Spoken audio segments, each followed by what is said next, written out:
YouTube live? Yes, it'll just be a couple seconds. I'll let you know as soon as we're live. Sure. And we are now live. All right. Okay. So we'll go ahead and get started then. Kelly, you've taken roll call. Yes, I have. No delegations or presentations on the agenda. Is there any declarations of conflicts of interest to be made? None. First item on the agenda is the previous meeting's minutes. Is there any adjustments or questions regarding those? None. And we'll move on to the Airside operations report with Sean. All right. Thanks for meeting us, everybody. It's great to get back together again and start having meetings again. Can everybody hear me okay? Yeah. Good. So the my report went out, so I won't go into too much detail on it. I've summarized kind of the whole pause period there as far as the financials go. Obviously down quite a bit from last year.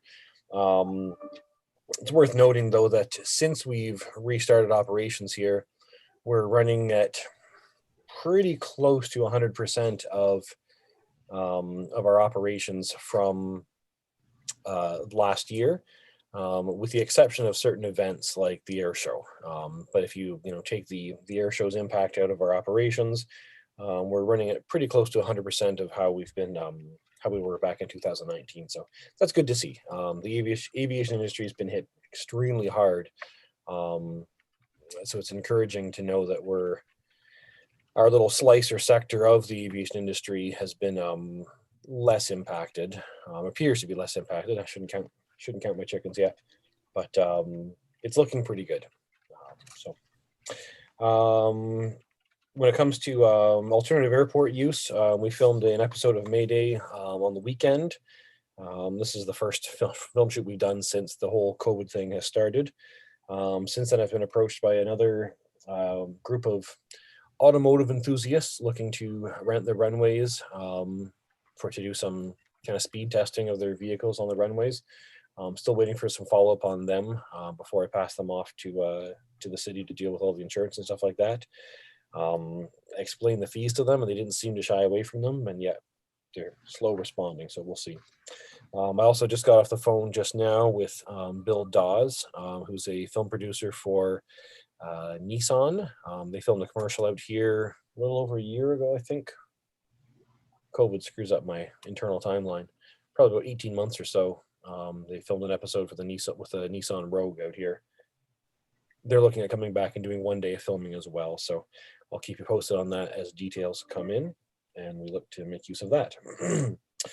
And then, as you know, Hangar 140 is being used by Brantford Power to give themselves some space when it comes to working alongside all the COVID restrictions and challenges for space there. So they've taken over that building.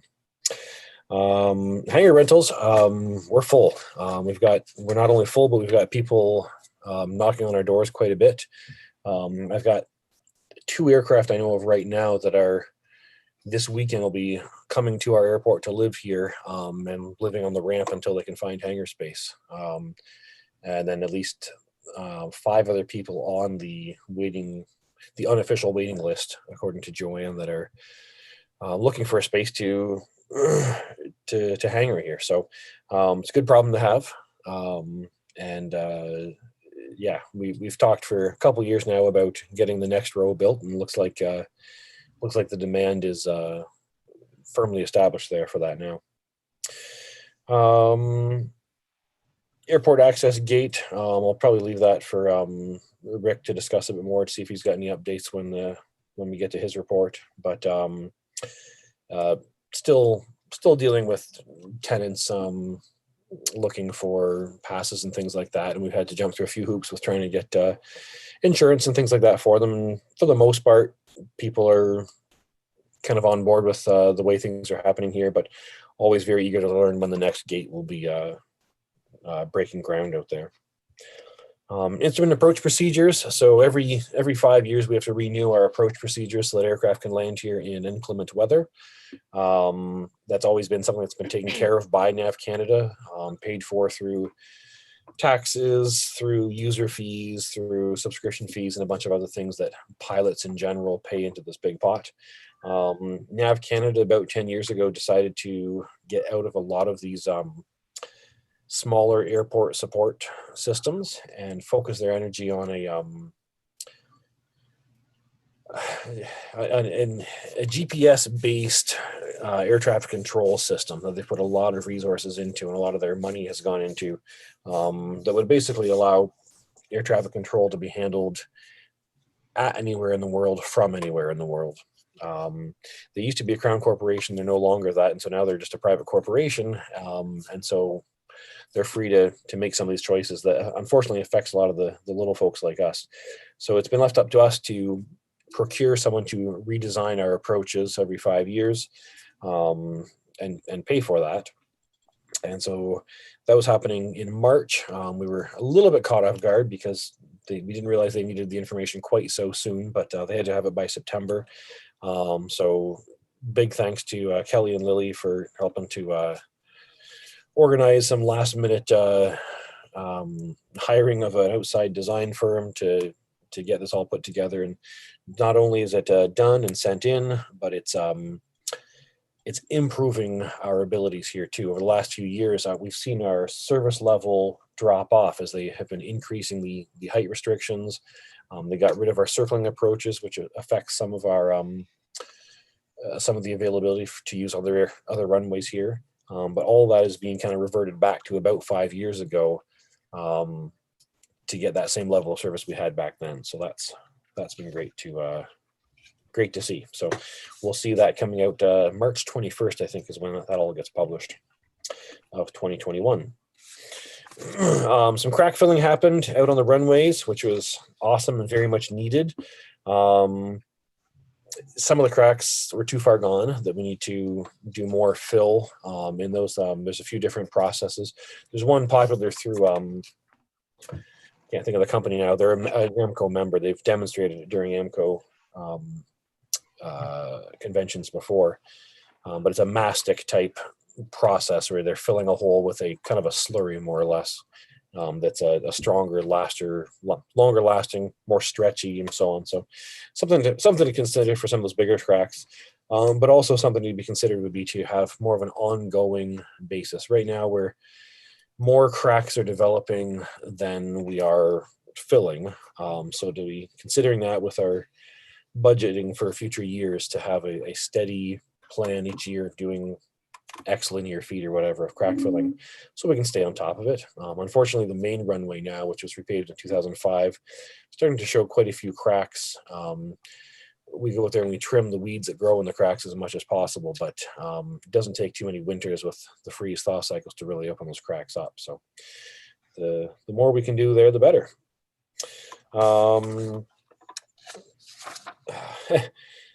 Ministry of Environment. So I just had a fellow here from the Ministry of Environment to look at our potential for de-icing operations. So this is a real quick and dirty history here.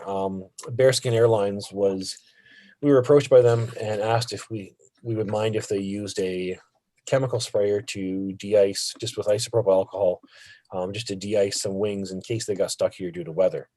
A little bit of ice forming on the wings while they were doing the transfer with the students from Ross Macdonald School. I said probably not a good idea, but I passed it on to Jim. Jim passed it on up the line, and it turned into a bit of a bigger thing than we expected it to, kind of culminating today with the Ministry of the Environment coming out to inspect our drainage systems and kind of evaluate what would have to be done for us to have a de-icing facility. Long story short, a lot of pain with no gain. A lot of spending to be put into capturing, processing, rehabilitating the captured stormwater, studies, environmental studies, and all sorts of things. Like, hundreds of thousands of dollars, likely, is kind of the way he was laying it out. He said probably just before you even break down, he said you'd probably be $50 to $100,000 into it just from the inspections and studies before you even start implementing the actual equipment and so on. So,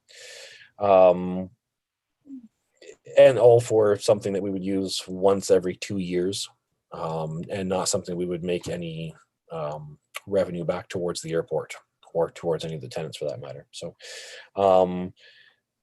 I would like it if perhaps today at some point, where at your discretion there, Tom, if we could have a little bit of a resolution through the board that gives me the direction to go back to Bearskin and say, no, this it's not reasonable for us to do this. We're in a municipal wellhead protection area, and the cost is just too great to make this work. Then I can just kind of put the issue to bed and not worry about it.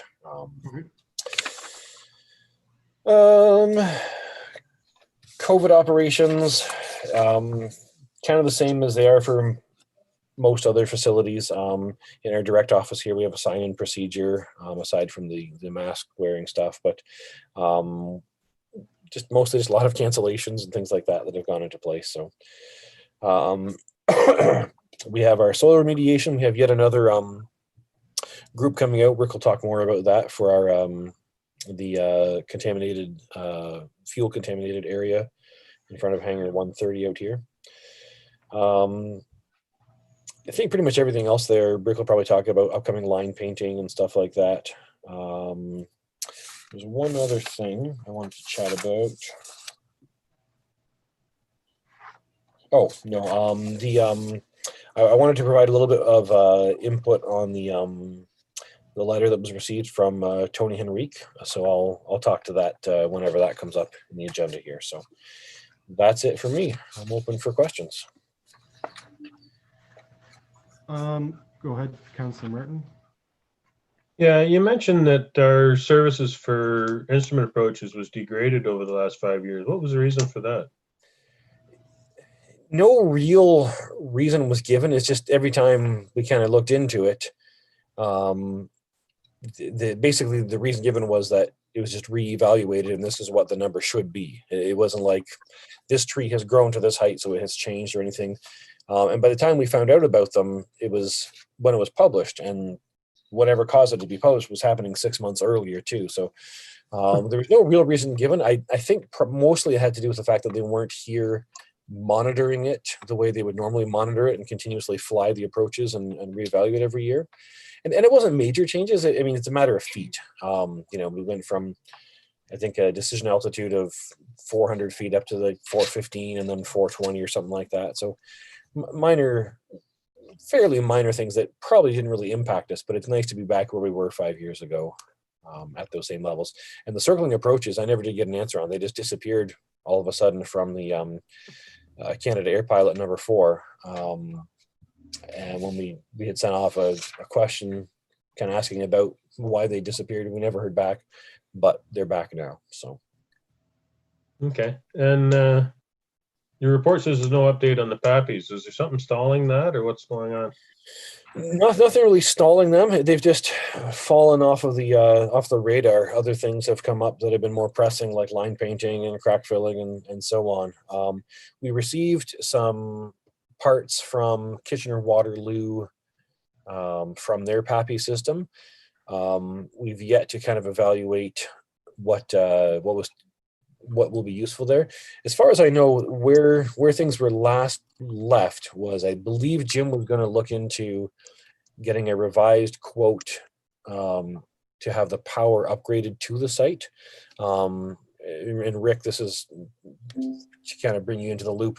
We have our visual approach slope indicators on both ends of 0.5 and 2.3. The ones on the 2.3 end failed a number of times. And were repaired at a significant cost. And then we're close to, I don't know, 7, 8, maybe even 10 years ago now. When we sent them in for repair, we got the message back from the from Siemens in Germany that they will not be repairing them anymore, that they're beyond repair, they need to be replaced. The reason that they were failing is that there's a voltage drop between our panel and way out there in the field, and that low voltage was killing them, apparently. At the time, we're going back at least 5, 6, 7 years, we had looked at upgrading the power to the site at costing about $50,000. And it wasn't, I guess, feasible at the time. Also, they no longer make VASI units, visual approach slope indicators. Now everything is PAPI units, precision approach slope indicators, or path indicators. Pardon me. Which means more than just replacing the unit that's there with a new system. The VASI units are parallel to the runway and run along the runway. The PAPI units are perpendicular and go out to the side, which would mean adding fill, building cement ballards up to hold the units at the proper height adjacent to the runway, but then also putting soil around them to make sure that you didn't have these giant concrete structures that an aircraft could hit, that everything was leveled around there. So it was more of a process than just going out and changing one unit to another. And it kind of stalled out for a while. Part of the reason it stalled out is because we heard that Kitchener-Waterloo was replacing theirs, and they were going to give us their old ones for free, which they've done, but we've yet to kind of find someone who can evaluate the condition of them and how appropriate they'll be for our uses. So it's still on our minds. It's just taking less priority there, Greg. Okay, thank you. Pardon me. Sean, I have a question for you about the crack filling. You mentioned 0523, that runway is now about 15 years old. Yeah, 2005. Both it and 35 were repaved in 2005. What kind of life expectancy do we normally want from a runway? Like at what point do you start talking about replacing versus crack filling? Is that like So 5 years? I hope we're a long, long way away from that. If you look at the inner taxiways, in a satellite photo, the inner taxiways are now closed, but you'll see a white stripe of paint across the center line. That was the go, no go line that was used in 1945 when this airport was. So those inner taxiways, which we've now closed because they're in rough shape, those are the original ones. They have not been repaved since 1939 when they were first paved. So we can get a lot of life out of these things if they're maintained to that level. It's not like a road where it's getting constantly vehicles driving on it, right? I mean, if we take care of the cracks and deal with those things, they'll last 50 years or more. So Okay. Matter just staying on top of it. Yep. One other thing on your report was the sport vehicle enthusiast group wanting to use the runways, which I know that date is now passed. I'm assuming they didn't. No, sorry, that was just a meeting for them to come out and have a look around to see if it was going to meet their needs. Okay. And basically, it's one of these groups of car guys who they want to stay within the law and not do any street racing or whatever, and so they wanted about just doing some timed races down the runways or whatever, things we've done in the past, but typically with bigger groups, whereas this was going to be get a bunch of guys together, have them all split the cost of renting the all the rental fees and then the insurance and all that stuff and going from there. So but like I said, I haven't heard back from them yet, so that may be dead in the water. Okay. Any other questions for Sean? No? So as for your resolution, would a motion stating something along the lines of the board recommends that the airport manager prohibit de-icing or de-icing fluid? Yeah, and I'm open to discussion on it. I mean, if we want to talk about it further, and if we want to do it, I'm open to jumping through whatever hoops need to be done.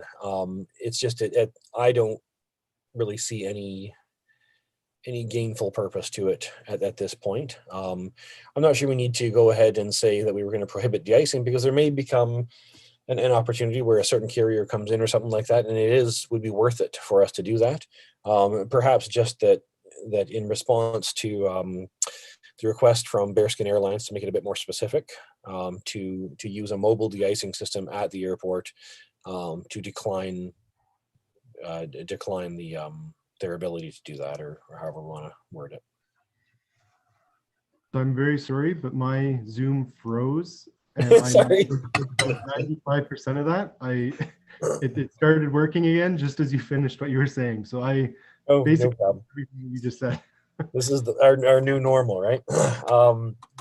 I was just going to say, instead of making it so broad that that it be restricting de-icing in general, because we don't want to put prohibit ourselves from doing something we may want to do in the future. Maybe make it a bit more specific that in response to Bearskin Airlines' request to use a mobile de-icing equipment on the airport, we decline to allow the use of such equipment or something. Okay, so is there a motion for the Brantford Airport Board to recommend that the airport manager decline Bearskin Airlines request for de-icing? Councillor Coleman moves it. Councillor Martin seconds it. All in favor? Yeah, if there's any discussion or not, or Oh, sorry. Sorry. Is there any discussion for my wording? Yeah, maybe something in the wording to reflect that we can't afford the expense of all the requirements to enable de-icing at this time. and given that the airport sits within a municipal wellhead protection area, Yeah. that's worth noting. I'm pretty sure that's what Councillor Coleman moved. Yeah, that's Yeah. what I heard.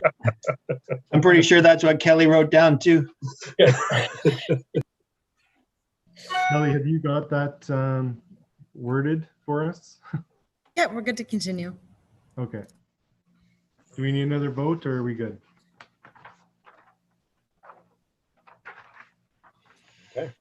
Okay, we'll move on to Rick's Actually, report then. before we move on to Rick's, we forgot to move and motion or motion and accept the minutes. So we need a motion and a second for that. So if you don't mind moved. going back to that item for just a minute. Okay, Councillor Martin moved that we accept the previous meeting's minutes, and Councillor Coleman seconded. Is there any debate for wording? No? Thank you All very in much. favor? Okay, passes.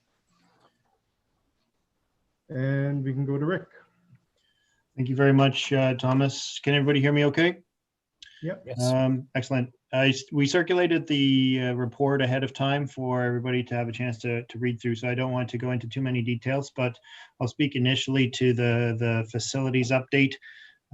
We do need to change direction, I think, or need to consider changing direction around our next hangar. Although there is a pent-up demand for T-hangar space, there's also a pent-up demand for commercial hangar space, which may be a little bit more lucrative to the airport. So we're considering, or the board needs to consider looking at the master plan and closing the capital project related to the general aviation hangar and move towards a commercial hangar. So that's just a piece of information we have, as Sean indicated, considerable interest on the private side, but also on the commercial side.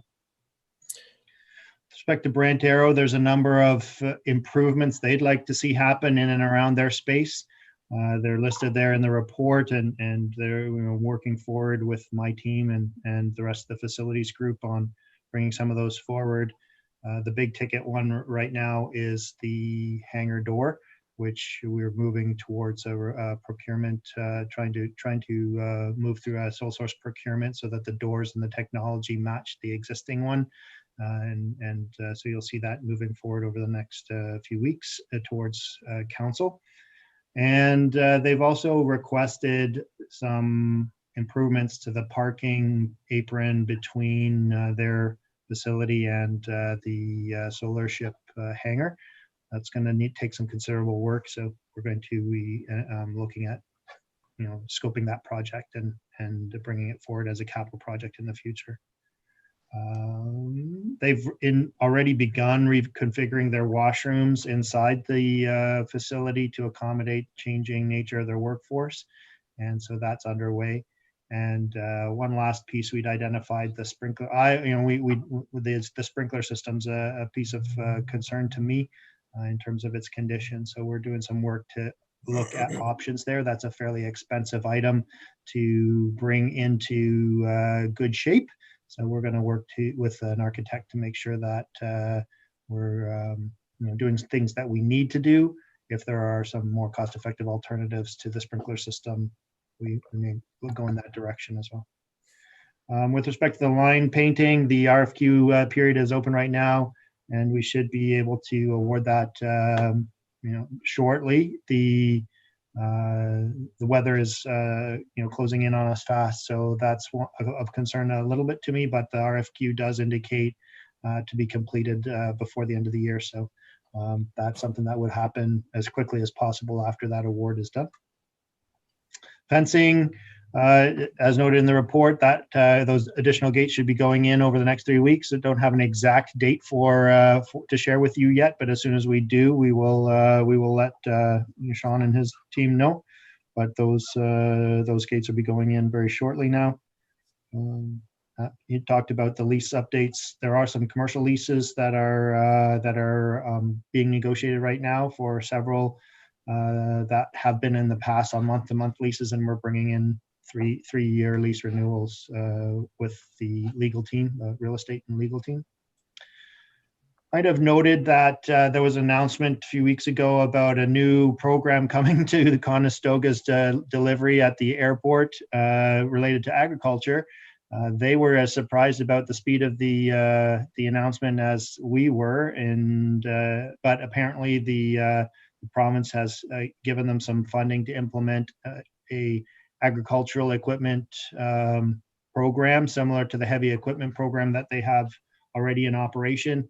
And we have commitment from them that if and when it comes to spraying equipment or working with spraying equipment, that they would just be using water and it would be, dummy spraying to test the equipment, that kind of thing.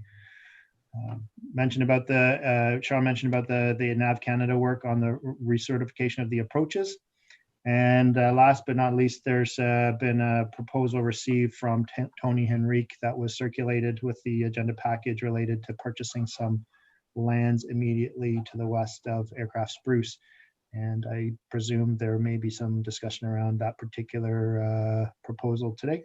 If there are any questions, one last thing we just received yesterday in the mail. It's not in my report. We just received yesterday in the mail a notification from the county, notice of a public meeting regarding a zoning change application for the school bus fabrication facility for the purposes of facilitating a cannabis production facility. So there may be some interest in the airport community to participate in that public meeting information session, which is scheduled for November 3rd. And if there's anybody that wants that information, we'll circulate it through Sean to the board members, or through Sean to the broader community and to the board members in particular. That's the buildings and facilities update for now, but I probably should take the time now to ask for any questions related to any of those items, and as well the Tony Henrique proposal. Go ahead, Councillor Martin.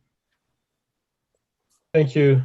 The area that Tony's proposing to buy, do we not need to put a road through there somewhere so that we can develop the east side of the airport past the Candy Stripe hangars?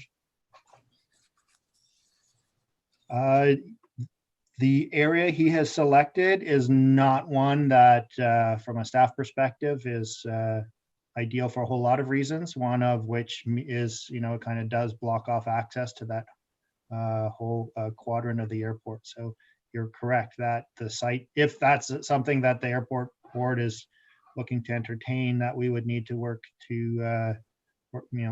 towards making sure that the overall site plan allowed for access in the future to the areas that are left behind. The nature of the proposal is, I would say, high level and not very detailed at this point. So we don't have a lot of information to work from, but it's clear that the intent is to purchase land rather than to land lease. And that's not something that necessarily is comfortable for this group or it conforms with the master plan. But you are right, Councillor Martin, that overall access to that whole, east side of the airport, that's a main gate access really for us right now. That would be compromised with. But the square on the map, or the red line on the map, is a general space indication. I'm sure that the thinking over there is that there would be continued facilitation of access somehow through that area, but I don't know what that looks like. We haven't got to that level. Go ahead, Sean. Okay. Yeah, if I could Sorry. just, I'm sorry, feel free to talk there, Greg, sorry. No, just you mentioned there were several reasons why you don't like this whole idea. What are some of the other reasons? I'm sure Lise has a few others to contribute to, one of which is that the proposal would mean the existing archives for the city would be essentially sold and then leased back or eventually need to be relocated to another site. And neither of those two options at this point was anywhere on our radar screen. The archives facility is not ideal, but it is what we have right now. And I don't know that it would be in the city's best interest to, sell the building and then lease it back. That doesn't seem to be, an ideal approach. And I think the other main challenge for this overall is, the sale versus the land lease is just, from a philosophical point of view, my understanding is that, that's not the preferred option, really, with any airport development considered under the master plan.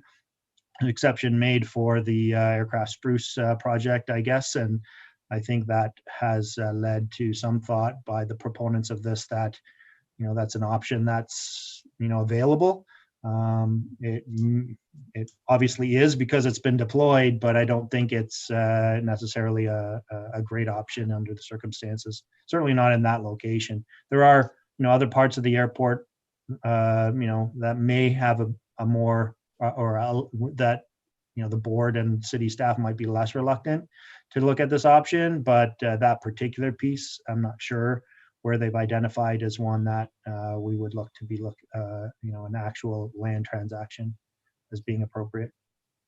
Yeah, and Okay. if I could just add to that too, that we would be blocking off access to a current program that we have going in there. And I believe that Tony's looking for access to the ramps as well. So they're looking for airside access, which would be difficult to provide because then we'd have to upkeep the aprons going there, which are in pretty rough shape at this time. And I believe that was something that had come up as well when we were looking at the land sale with aircraft spruce as well, and we didn't provide that airside access for those reasons. There would be an annual fee for them to have airside access, would there not? There would, but it wouldn't be sufficient enough to be able to maintain and redevelop those aprons either. So, Well, we can set it at whatever we need. true. Yep, you're correct. Okay, thank you. If I could just provide a little bit more input, so a little bit more background on it. So the letter came from Tony Henrique, but Tony is not the one looking to purchase the land. Tony, this is happening through Bob Casey, who submitted a interest or proposal a little while back about building another hangar, and also Scott Biddle of Scotland Agriculture and Trucking. And Scott has just built a new facility up here on the 403 or on Highway 24 just before you get on the 403.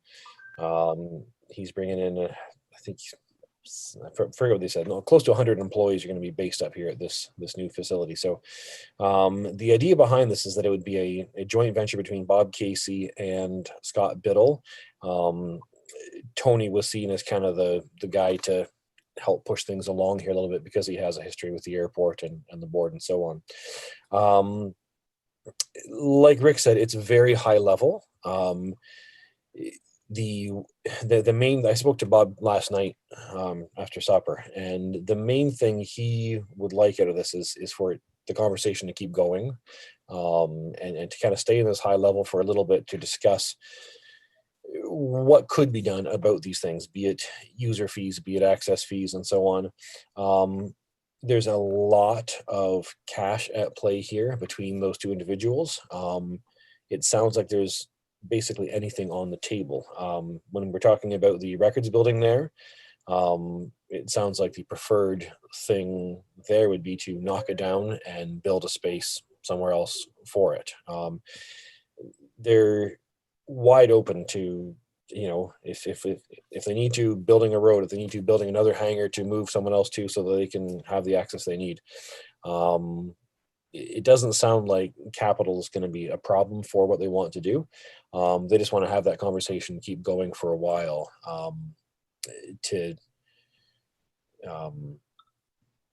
They want to be here, especially by the sounds of it. Scott Biddle with his new facility here. Scott flies in, brings a private jet in here almost once a week throughout the winter.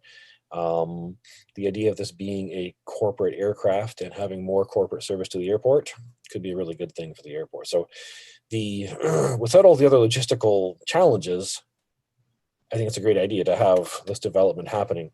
The sale of the land, like you said, provides a challenge because it's no longer airport property. It suddenly becomes county property. It's private property within the county. So there's no tax revenue coming to the airport.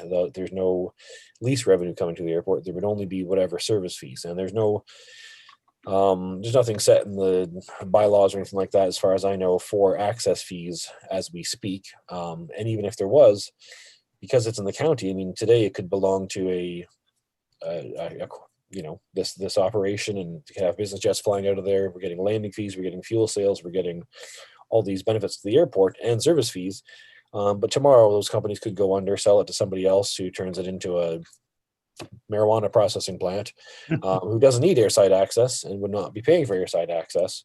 And that land is just gone, not being used to increase the benefit to the airport anymore. So so there's definitely some challenges there, but the takeaway is that they're very keen to build here. They're very keen to work with the airport and the airport's needs. They're very keen to work with existing tenants and the other tenants' needs, so that they're not impacting them in a negative way too. So they're keen to set up a meeting with city staff as soon as possible. So that's the background I got from our chit chat last night. To Sean's point, I just wanted to add that with previous discussions over the last few years that I can recall, another point that was made was usage of lands that are sold, that once those lands are gone, what's to stop them from selling fuel and competing with our fuel sales, or having a mechanic and competing with Brantford? The thing that could restrict that is just a part of the service, or the access fee and the access arrangement that is set up with them, that if they're, you can access the airside if it's being used to bring your aircraft onto the airside and back and forth, and it will not be used for turning yourself into a smaller little miniature airport within an airport kind of a thing. So it could be worked out in the details of that if need be.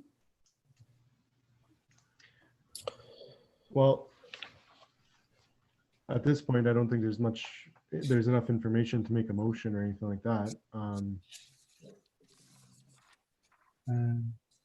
We can continue the discussions from a staff perspective. Yeah, I think that's a good idea.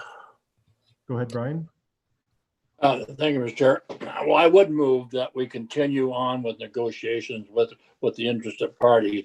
I don't want to see us take advantage of something that could be a win-win situation for both municipalities. I'll second that. One question: is this an alternative to what they were proposing between Brad Arrow and the Candy Stripe hangar? My understanding from my conversation with Bob Casey last night is, this would be a replacement, to back away from that proposal and to look at this instead, especially now that him and Scott have teamed up. There's a lot more capital at play there that they can make a move like this. Okay, thank you. Brian, could I add to your motion that the board recommends a preference for a lease and or in different location? Open anything. Okay. All in favor of that motion? Motion carries. Kelly, did you catch that?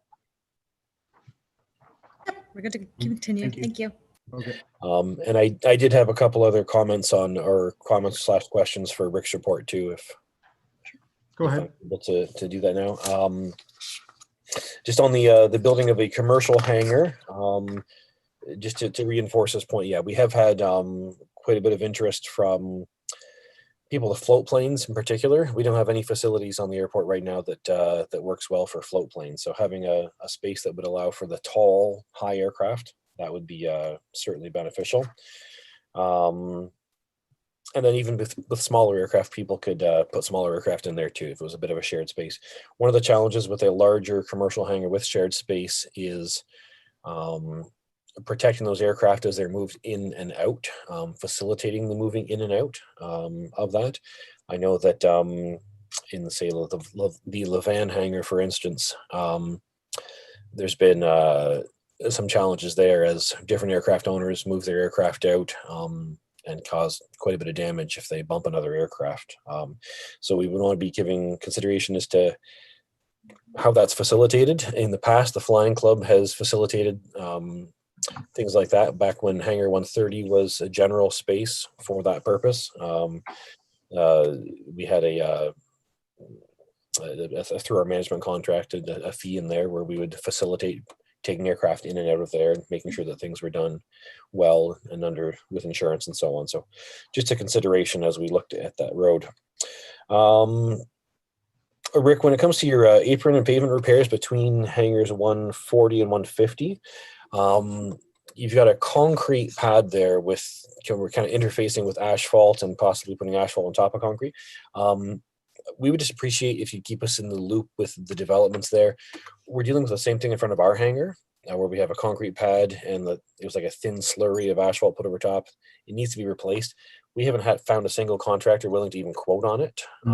They see the difficulty of the two things interfacing and they just walk away. So we'd be curious to know, if someone comes up with a good solution for that, please keep the Flying Club in the loop on that. We'd appreciate that. For the line painting, I'm not quite sure how the RFP works, or the RFQ. I don't think it's just a financial RFQ. I think it's a one based on performance and products and so on. If that's the case, if there are certain vendors that are proposing to use a more old-timey oil-based paint than the shiny new environmentally friendly paints, what we've found recently is that the paints that they've been using, the more environmentally safe water-based paints they've been using, we're just not getting hardly any life out of them. It's a couple of years and they're almost unreadable. We repainted runway 05 in 2005, and we repainted runway 29 in 1992. We had to repaint 05 before we had to repaint 29, because that environmental paint we put on in 05 was gone, even though that one was 15 years longer. So so if that's, just as my own little kind of 2 cents is if as we're reviewing the proposals, if there's someone who can use the older painters willing to use the older paint, still within all the environmental laws and all that stuff, they have the equipment or whatever to do that, that would certainly be more beneficial to the longevity of how things look around here. Just my 2 cents. You got a note on here. We didn't talk about it, but we were talking about our runway and emergency safety area, our Resa Reconstruction that's been looking for next year.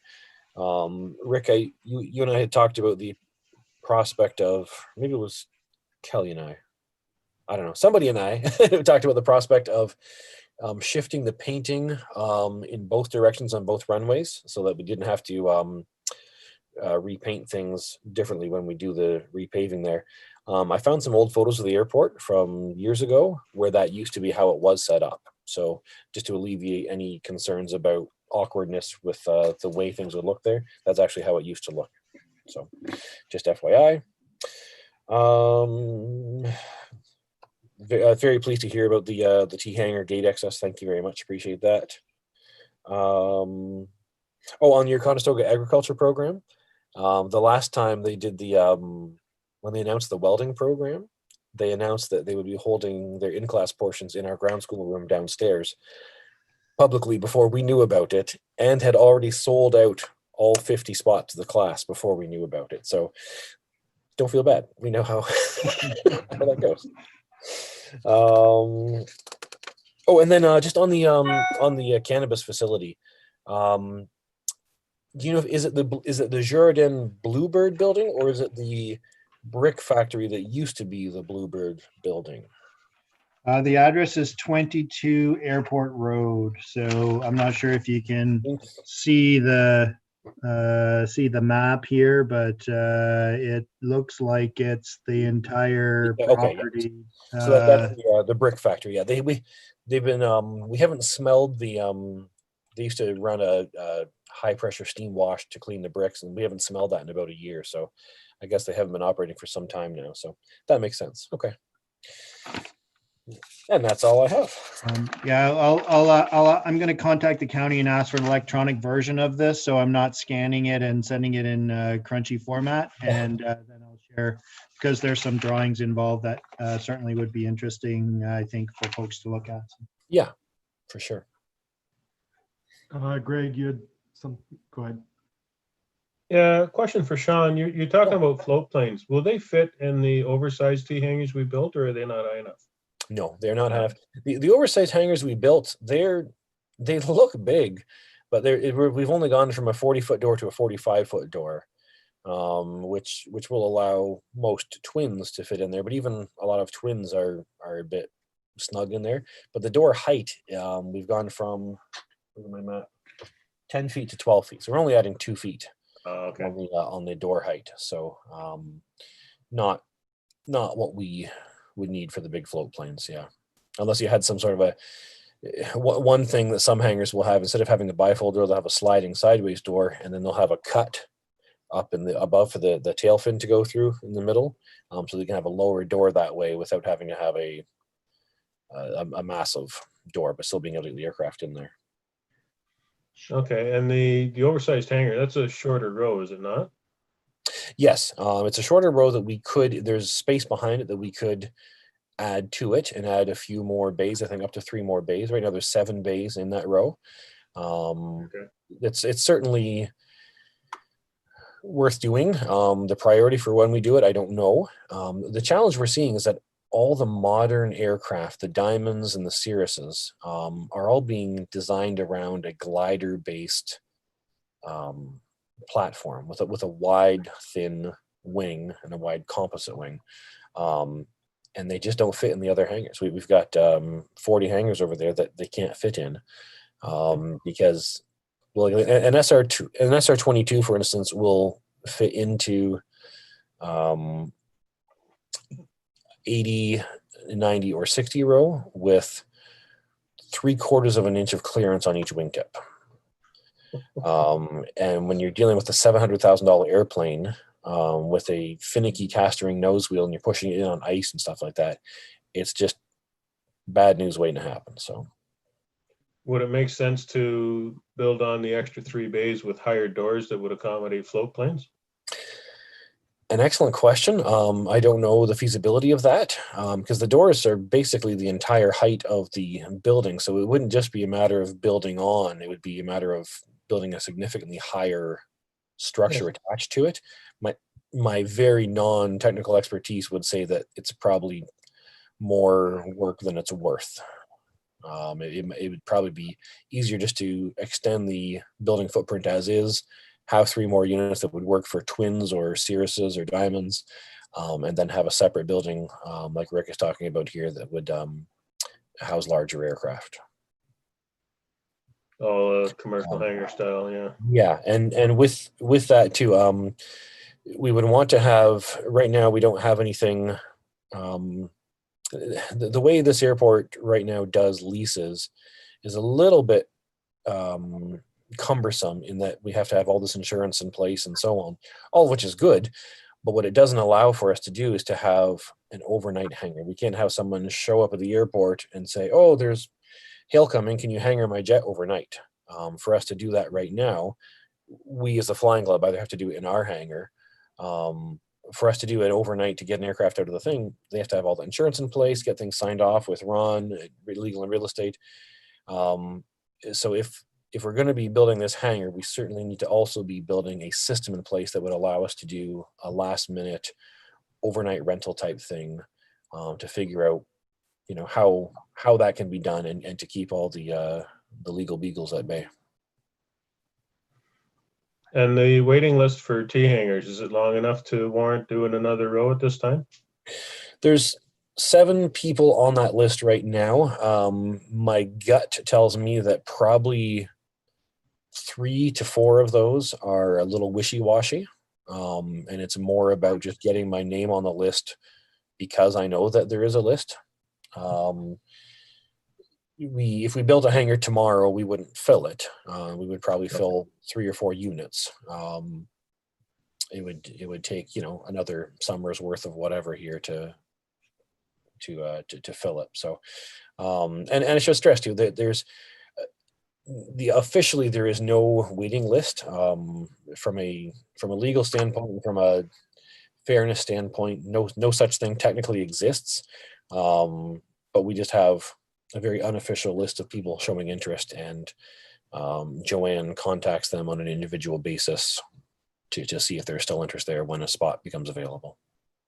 But if we were to extend the existing oversized hangar by 3 units, you'd have no trouble filling those. Maybe, because they're more expensive. A lot of the folks on the list have smaller aircraft, Cessnas and things like that. Those hangars now, with the increases over the last few years, are I think they're close to $600 or more a month, and that's a pretty high ticket item for a new aircraft owner to pony up. So it's not everyone on that list would be interested in a hangar at that price point, put it that way. Do you have existing tenants that would like to move up to the bigger hangars? There was going to be one, but he ended up getting in that hangar anyways. I don't think so. Not right now. We've had those over the years, Okay. but as people have moved out, we have moved those people in. So I don't think I have anyone waiting for that switch right now. Okay, not the right time just yet then. Thank you. I just wanted to add with what Sean was talking about float planes. Hangar 140 with Brantford Power, that's the old solar ship. Yep. How long do we have an idea of how long Brantford Power is going to be using that hangar? That's a great question, Rick or Lease. I can answer that one. So they're on a month-to-month pretty much, because we can't lease that space out because it is under potential litigation. So we can't commit to anything long-term. So the reason that the Brantford Power one worked out good is because they're just looking for temporary space, and they're aware of that they could be evicted at any time, should litigations proceed. However, this is likely going to be ongoing for the next 2 years. So we're stuck with this situation for a while until that's resolved. Okay. The other caveat to that too, Tom, is my understanding is the way the taxes work on that building too. If we were to lease it out, then the tax structure on the aircraft on that building would change significantly. And if you only had a couple of float planes in there, the revenue would near cover the cost of the taxes for a 55,000 square foot building. So it would have to be a, fill it with float planes kind of a thing, or something else. Yeah. Understood. Yeah, and Brantford Power is just using it during COVID to allow for spacing of social distancing of their crews instead of being in the one yard. So once COVID's done, they'll be moving out. Yeah.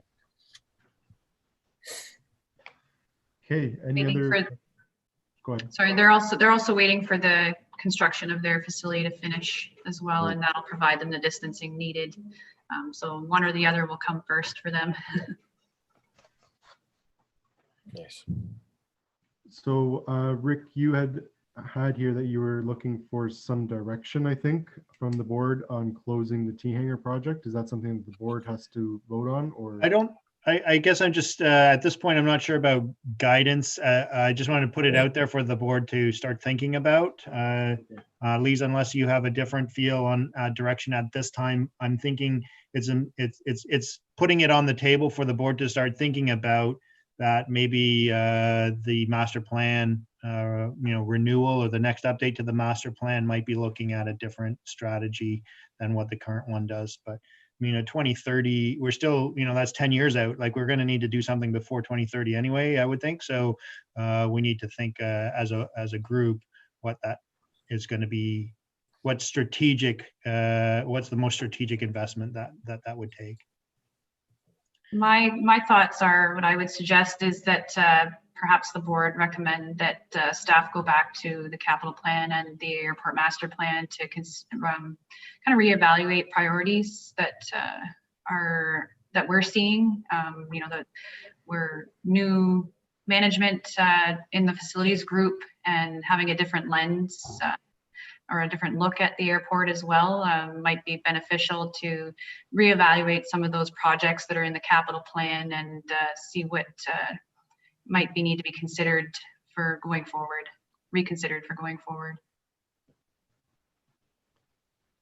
Chair, can I suggest that maybe that might be a good topic for next meeting, is to do an internal review of the master plan with the view of looking at what projects need to be prioritized? And where were you thinking of locating a new hangar, or had you got that far yet? Still up for review. Yeah, there hasn't really been. The master plan provides pretty good guidance as far as recreational hangars, the private hangars go, and commercial as well. So the T-hanger side of the airport is reserved for the T-hangars, and there is some development planned in the capital plan for that to expand access, to provide access off of the highway as well, or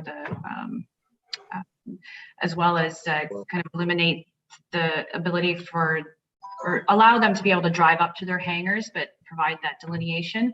And then commercial hangar development is reserved on the other side of where Tony is suggesting for his hangar.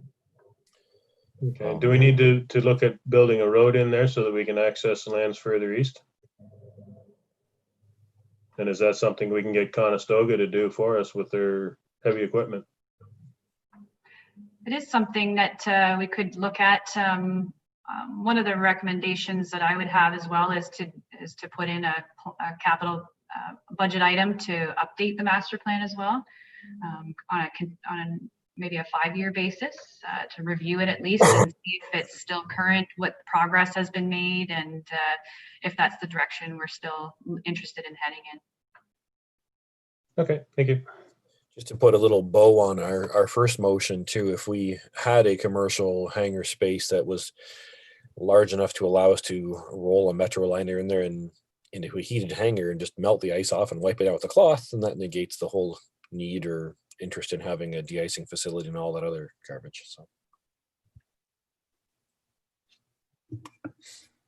So I don't have those motions written down. Ellie, would you happen to have some wording on those, or? I'm just reviewing what my notes say here. Right. I'm not sure if I have enough of a motion, within my notes for a motion. So the first motion was just for city staff to evaluate demands, what demands would justify building in terms of commercial space, I believe it was. Yes. Yes. Is there a motion for that? Greg or Brian? Or seconded? And do you guys want to change that wording at all?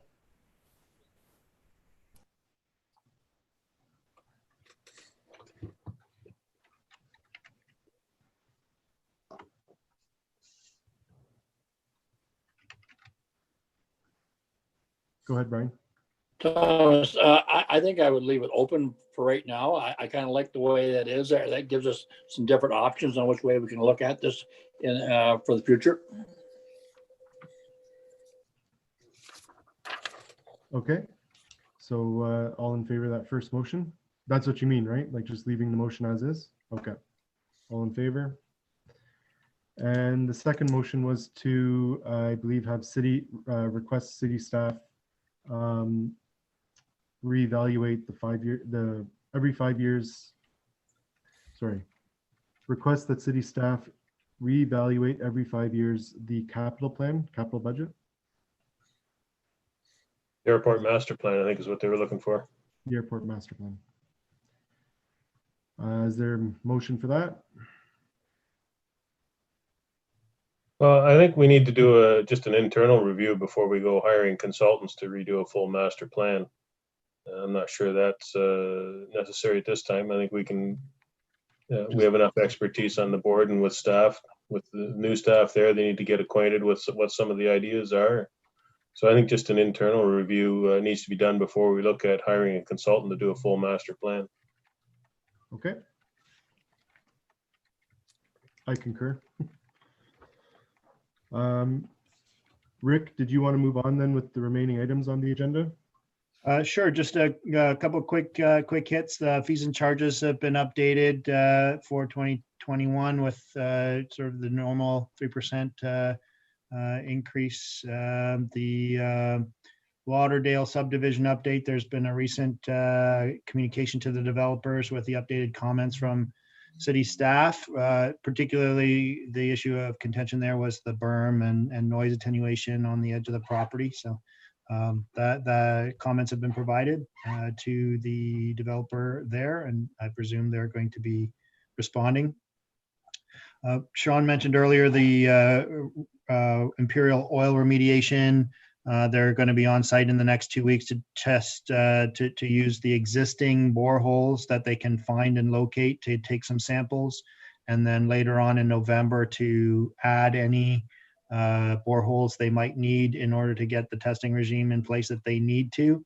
As the report notes, it's a different company than AECOM before, so I'm not sure the reason for that change, but it happened around the time I started. So we've got a new group of people coming to put some eyes on there.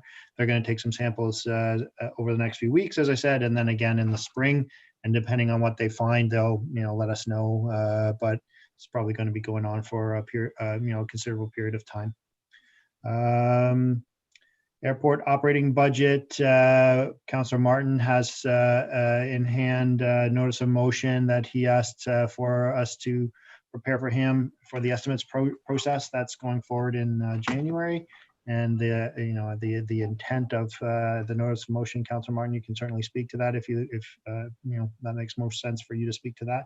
But from a timing point of view, that process is scheduled to start in January. The management contract under review by staff and in communication with Brantford Flying Club regarding that. And then the last piece we can get to later on in my report is later on in the agenda. So.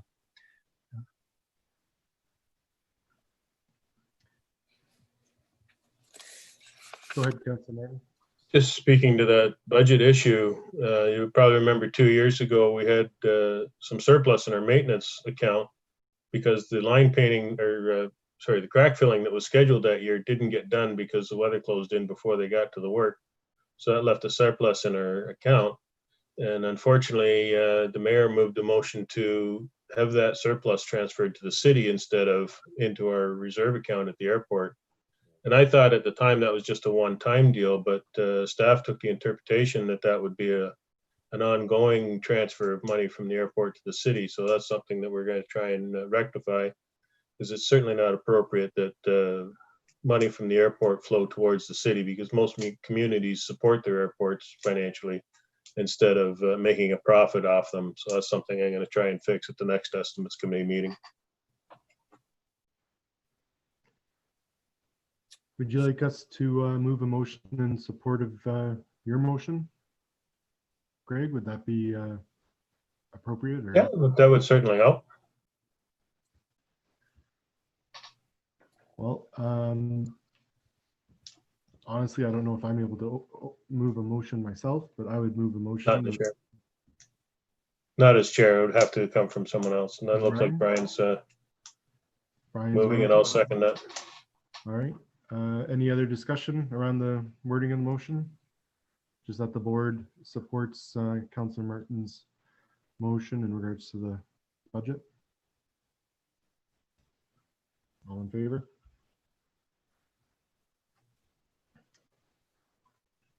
Okay, Rick, did you say there's another point on your agenda to discuss? Yeah, it comes up under item 5.1.1 on the agenda, so which is pretty much where we're at Okay. regarding master plan strategy and the board composition. Can we go through and do a move and second for accepting the manager report and facilities reports first, please? Yes. So is there a motion to accept both managers' reports? Councillor Martin and Councillor Coleman. All in favor?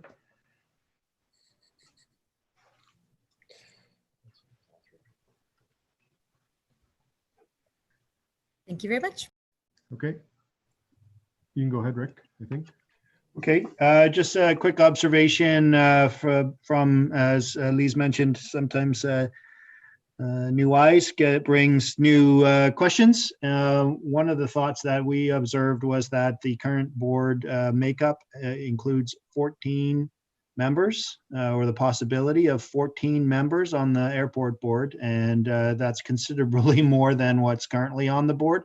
So it seemed to make sense to bring that number down closer to the number that's actually present, and also, actively pursue filling the vacant seats. So we just thought it would be worth discussing or bringing to the board that perhaps making a recommendation that if it seems appropriate, to bring the board makeup down to, I don't know, a 9 or in 7. That's a little bit more manageable. Having 4 people on a 14-member board doesn't give the right optics from a governance perspective. So I think traditionally we've had about 7 on the board most times, and that's what we've strived to fill each time that appointments come up.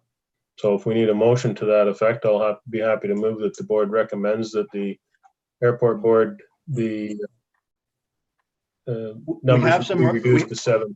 Yeah, we have some wording from the clerk's department if that makes sense to, and it just, that the composition of the Brantford Airport Board be amended by reducing the number of members appointed from the public from 11 members to whatever, because we kind of want to keep the same representation from the actual municipalities.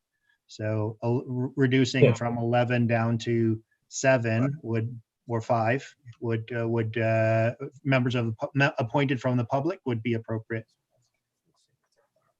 Are you comfortable with that, Councilor Martin? Well, that's traditionally what we've done, is we've had the 2 municipal appointees as well as 5 members from the public. I'm not sure where this number 14 came from, because traditionally it was running with the board of 7. So if we just need to formalize that, I'd be happy to move that. Right. So Kelly, do you want to read out before we do, can I just ask, if it was down to 7, how many from the public would that be? Because I know there's 2 councillors, but I think there was, but not, I know 5, but I think there's others listed. Rick, you had mentioned from the Board of Commerce, there's other people that were specified, not just the municipality or the public, wasn't there? So the current makeup, member of council, member of the County of Brant, nominee from the Chamber of Commerce, and 11 members from the public. So that's the current board makeup, which totals 14. If we lowered it to 7, that would leave 4 members of the public, or 5 with the... There would, I guess, be the potential for 8. We've got the member from Brant, the member from City Council, and then 5 from the public plus the representative from Chamber of Commerce. But I don't know if that, I don't know how long since that's I been. can't think of any time we've had someone from the Chamber of Commerce. Can you, Greg? Not in the time I've been on the board, which is pretty much since A 2000. long time. Yeah. Do we need to contact the chamber to see if they're willing to drop that? We can work through I'd the be clerk's surprised if department they on were that. on it. They may not be aware that that's an opportunity for them. I expect they don't. Probably a legacy piece there. So, It's something they've long forgotten about, I'm sure. so how about, not to be presumptuous here, but if the board would recommend the members of the appointed from the public be reduced to 5, and then staff can go and before it comes to council, in terms of a report or recommendation, work with the clerk's department to confirm whether the Chamber of Commerce wants to be included or not. 8 members, 7 members, doesn't, you know, like tomato, right? So if they're wanting to fill that role, then we leave it. And if they don't, then that could come out at the same time as council reviews this. Does that make sense? Yeah, because I don't imagine the Chamber of Commerce is really going to be interested in sending someone out to our meetings, but if they want to send somebody, that'd be great. But if they're never going to send somebody, we need to remove that from the board makeup for reasons of quorum. I would think so, yeah. Agreed. Sounds good. So did you want Kelly to read the wording then for the motion? Or I'm not sure, Rick, I cut you off earlier. Okay. I can read it, Kelly. So the proposed motion then would be that the composition of the Brantford Airport Board be amended by reducing the number of members appointed from the public, selected from persons in various segments of the community, such as industry, commerce, and labor, from 11 members to 5 members. And that a bylaw to amend Schedule 4 of Chapter 26 of the City of Brantford Municipal Code be presented to City Council for adoption. Is there a motion for that? Council. Seconded. Any debate on it? All in favor? Motion carries.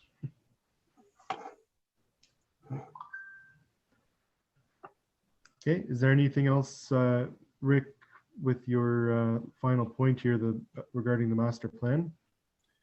So yeah, just as Lisa had indicated, the last one was was approaching 5 years ago. So we've already discussed about doing sort of a internal discussion at the board level before moving forward. But from a staff perspective, we're probably going to look at thinking about when to incorporate funding for an actual replacement or update of the plan from a consultant's perspective into the next few budgets. So we'll take a look at that, but initially the discussion would be done at this level.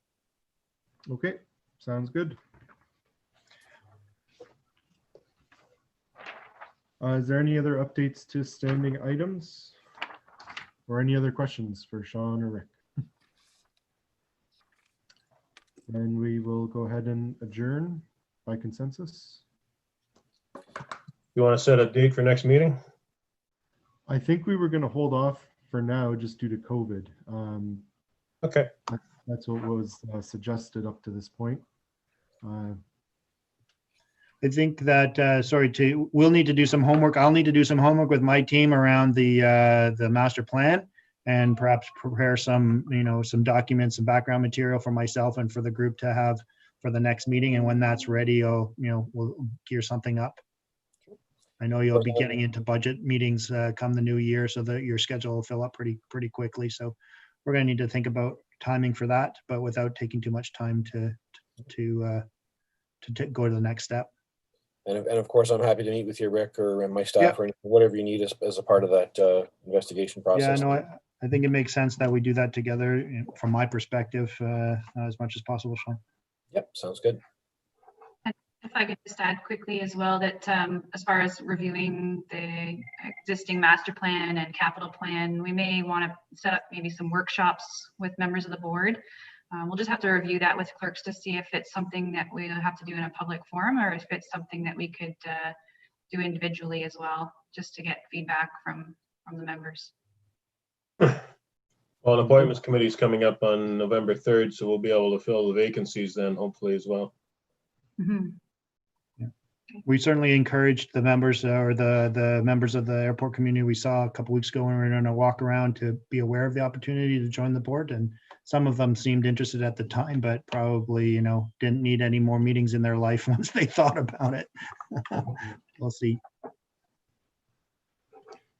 Okay, well, thank you thank you everyone for coming, and hopefully we'll see you again in a month or two, hopefully. If we can make Thank it you, happen. Chair. Good meeting, Thomas. Bye, everybody. Thank Take you. care.